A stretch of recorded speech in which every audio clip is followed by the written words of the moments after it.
Hola, me llamo Jordi Sellé y vengo a presentaros el libro Alex Cole, Caída Espacial, os lo dejaré por aquí. Alex Cole, Caída Espacial, el autor de este libro es Juan Gómez Jurado, la editorial es Destino y es el primer libro de una trilogía juvenil, que los otros dos libros se llaman La batalla de Ganímedes y El secreto de Zack.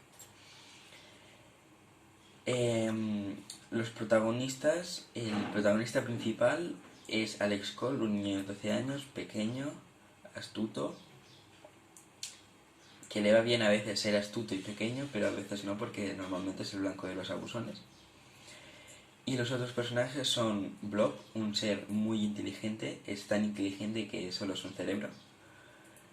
Ticho es una tuchiana capaz de sentir empatía por otros seres de la galaxia y otras cosas. Javi, un adorable peluche que cuando se enfada es muy despiadado. Y Maya, que es un ser del planeta Antares, de una raza de guerreros, que es seria, valiente y una líder. El espacio donde se genera este libro es el universo, es el espacio, mejor dicho.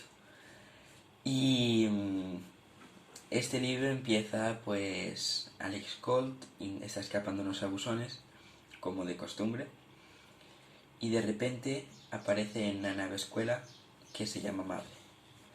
Allí en la nave escuela forman cadetes, que la intención de Madre es acabar con los zarkianos, que es una raza muy peligrosa que intentan acabar con la galaxia.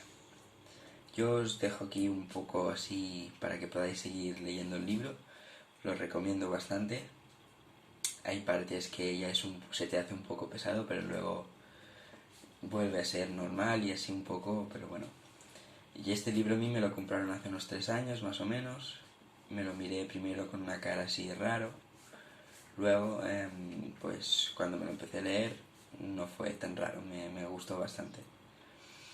Lo recomiendo para la gente que le guste la ciencia ficción y para muchos juveniles, y está bastante bien. Y espero que os haya gustado, que os queráis leer el libro, que es la intención del booktuber, y ya está.